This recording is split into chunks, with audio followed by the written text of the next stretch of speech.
나는 평생 강해야 했습니다. 군인이기 때문이 아니었습니다. 나는 태어날 때부터 강한 것이 옳다고 믿었습니다. 눈물은 부끄러운 것이고 감정은 감추는 것이며 흔들리는 모습은 아랫사람에게 보여선 안 된다고 믿었습니다. 그 믿음으로 36년을 살았습니다. 계급장을 달고 부하들을 이끌고 나라를 지킨다는 자부심 하나로, 그리고 그 믿음 그대로 집에 돌아와서도 군인이었습니다. 아내 앞에서도 아들들 앞에서도. 지금 이 자리에서 여러분께 드리는 이야기는 영웅의 이야기가 아닙니다. 훈장받은 군인의 자랑 이야기도 아닙니다. 늦게야 깨달은 한 아버지의 이야기입니다. 너무 늦어버린 후회의 이야기입니다. 1975년 저는 육군사관학교를 졸업했습니다. 입학식 날 아버지가 한 말씀을 하셨습니다. 네가 가는 길은 쉽지 않다. 그러나 그것이 남자의 길이다. 저는 그 말을 가슴에 새겼습니다. 그리고 그 말 그대로 살았습니다. 소위에서 중위, 중위에서 대위, 대위에서 소령. 진급할 때마다 어머니는 눈물을 흘리셨지만 저는 흘리지 않았습니다. 강한 사람은 눈물을 흘리지 않는다고 믿었으니까요.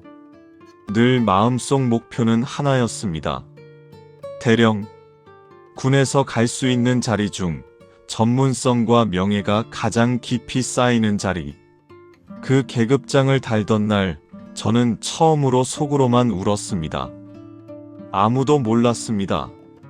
저는 그게 옳다고 믿었습니다. 부대에서 저는 엄했습니다. 부하들에게 실수를 허용하지 않았고 기준이 흔들리는 것을 용납하지 않았습니다. 그리고 그 엄함을 퇴근 후 집으로 그대로 가져왔습니다.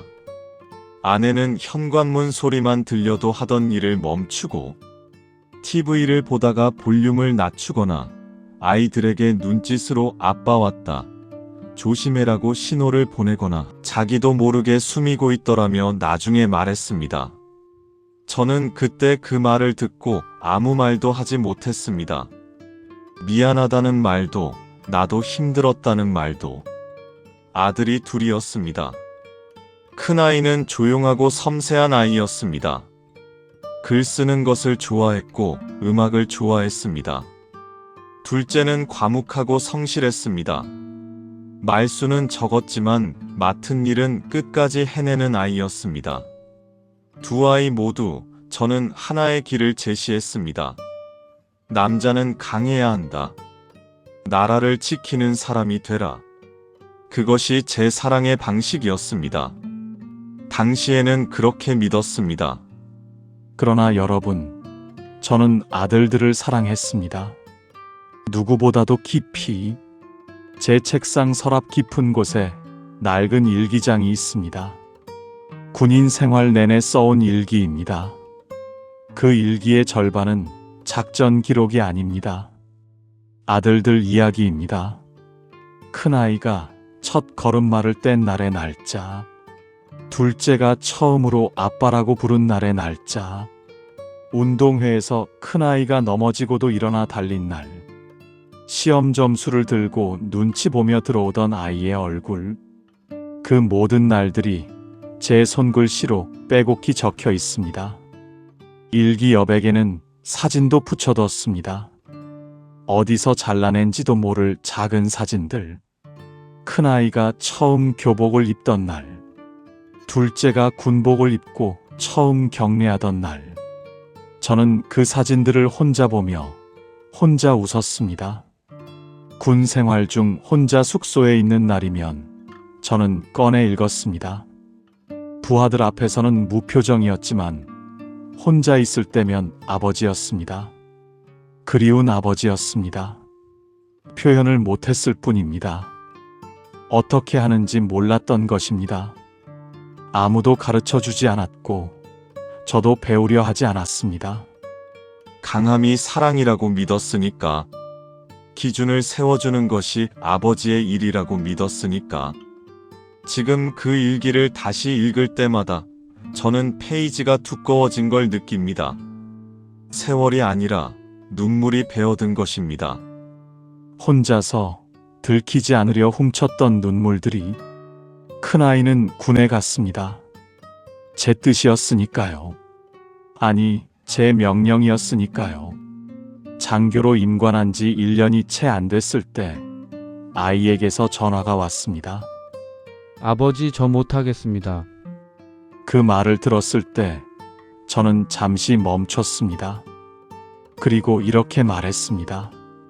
군인이 못하겠다는 말을 하느냐? 아이는 그날 전화를 끊었습니다. 그로부터 몇 주 후 중도 제대 서류가 처리됐다는 걸 제가 먼저 알았습니다. 공식 경로로 알았습니다. 아이에게 직접 연락이 온 게 아니라 저는 아무 말도 하지 않았습니다. 아내에게도 아이에게도 그것이 또 하나의 실수였습니다. 아이가 찾아와야 했는데, 아이가 미안하다고 해야 했는데, 그런 생각만 했습니다. 아버지인 내가 먼저 가야 한다는 생각은 못했습니다. 그 이후 큰아이는 멀어졌습니다. 명절에 오긴 왔지만 오래 있지 않았습니다. 밥을 먹으면서도 말이 없었고 저도 말을 걸지 않았습니다. 그것이 저희 부자의 방식이 됐습니다. 침묵. 속으로는 이해했습니다. 아이가 맞지 않는 길을 걸었다는 걸, 제가 원하는 길을 강요했다는 걸. 하지만 그 말을 입 밖에 내는 방법을 저는 알지 못했습니다. 여전히 둘째는 달랐습니다. 말없이 참고 묵묵히 걸었습니다. 저의 기대를 하나씩 채워갔습니다. 임관식 날 제 눈가가 뜨거워졌습니다. 참았습니다. 여전히 하지만 그날 밤 아내 몰래 일기에 썼습니다. 오늘 아이가 나보다 더 반듯하게 서 있었다. 둘째는 올라갔습니다. 소령이 되고 중령이 되고 그리고 대령이 됐습니다. 저와 같은 계급장을. 그날 저는 처음으로 아이에게 제대로 전화를 했습니다. 수고했다. 그게 전부였습니다. 아이도 내 아버지. 라고 짧게 답했습니다. 저는 그때 생각했습니다. 나는 성공한 아버지다. 큰아이는 실망을 줬지만 둘째는 해냈다. 남 부럽지 않다. 그 생각이 얼마나 오만했는지 저는 몇 년이 지나서야 알았습니다. 큰아이가 결혼을 했습니다. 저는 처음으로 며느리에게 웃으며 악수를 했습니다. 그것이 제 최선이었습니다. 그러나 결혼한 지 8개월 만에 이혼 이야기가 나왔습니다.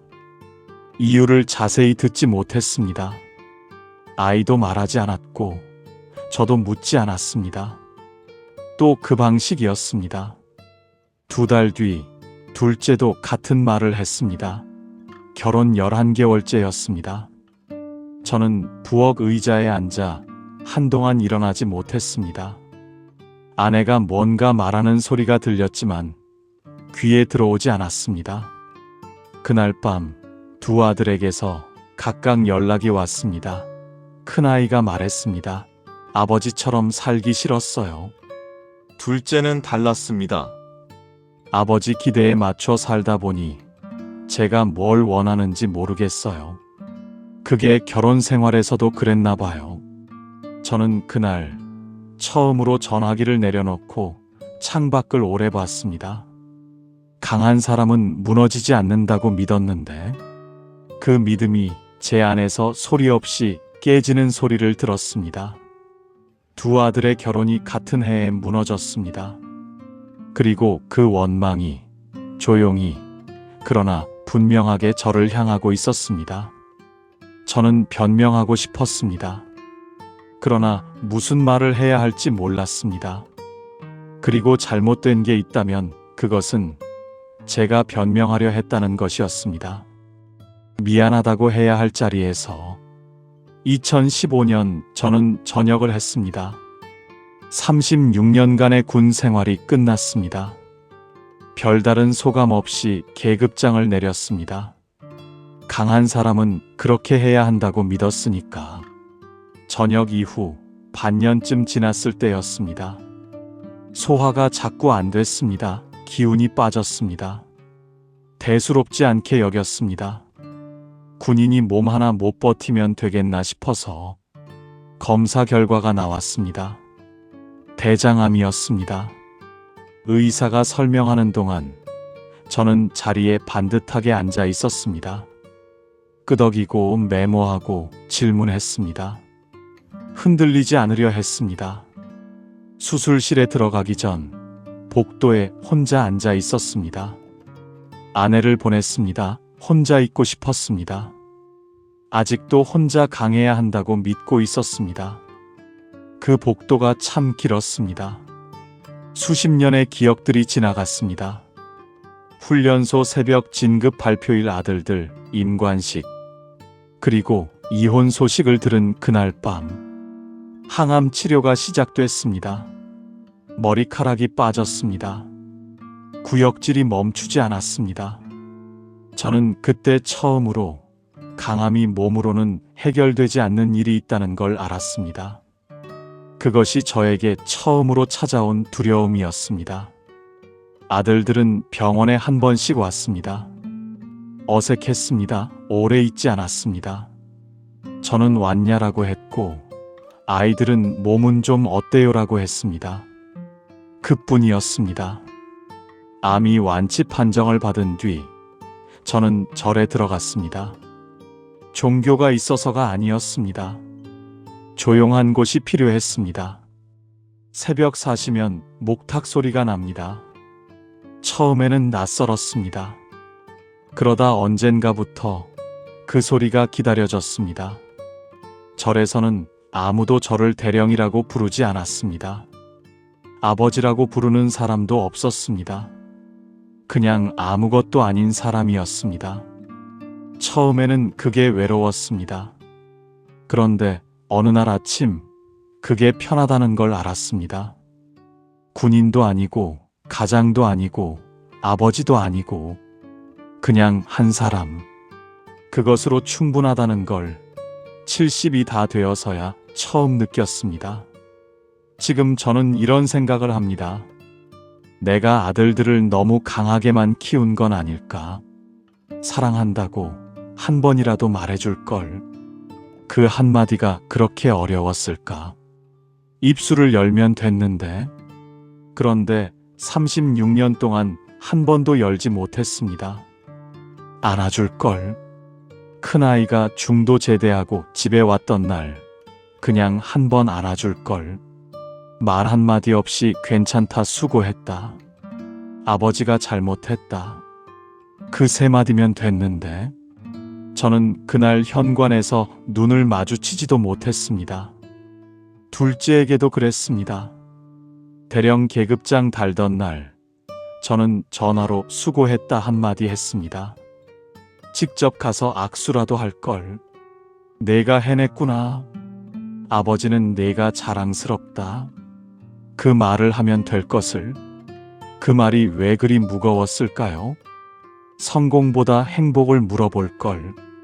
진급했냐고 묻기 전에 요즘 괜찮냐고 물어볼 걸. 결혼은 언제 하냐고 묻기 전에 너 지금 외롭지 않냐고 물어볼 걸. 저는 아들들에게 기준을 주었습니다. 그러나 온기는 주지 않았습니다. 방향을 주었습니다. 그러나 함께 걷지 않았습니다.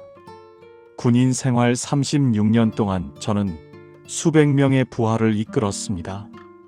그들 중 누구도 저를 떠날 때 당신 때문에 내 인생이 망했습니다라고 하지 않았습니다.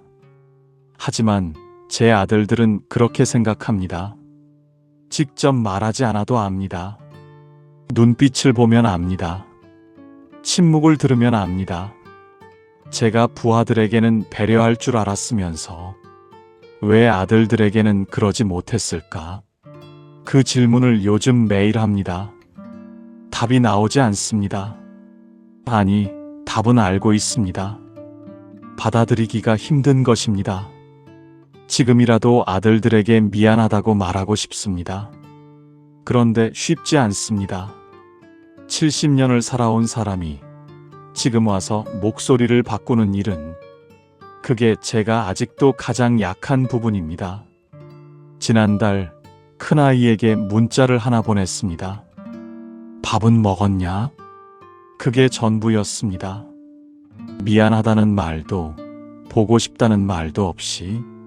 하지만 그 문자를 보내는데 저는 2시간이 걸렸습니다. 아이는 답장을 보냈습니다. 네, 아버지. 그 짧은 2글자가 그날 하루를 버티게 해줬습니다. 여러분께 한 가지 여쭤보고 싶습니다. 여러분이라면 어떻게 사시겠습니까? 강한 아버지로 사시겠습니까? 아니면 따뜻한 아버지로 사시겠습니까? 저는 강함을 선택했습니다. 그리고 그 선택은 제 인생을 지켜줬습니다. 하지만 제 아들들의 삶에는 온기가 부족했습니다. 오늘도 저는 늦은 후회를 안고 하루를 보냅니다. 절에서 아침 목탁 소리를 들으며 아들들 사진이 붙은 낡은 일기장을 옆에 두고 언제쯤이면 사랑한다는 말을 먼저 할 수 있을까요? 아직 모르겠습니다. 그러나 포기하지는 않겠습니다. 오늘 이 영상을 봐주신 여러분께 감사드립니다. 혹시 지금 당신 곁에 말 못한 마음이 있다면 오늘 하루 용기를 내보시길 바랍니다. 저보다는 조금 더 일찍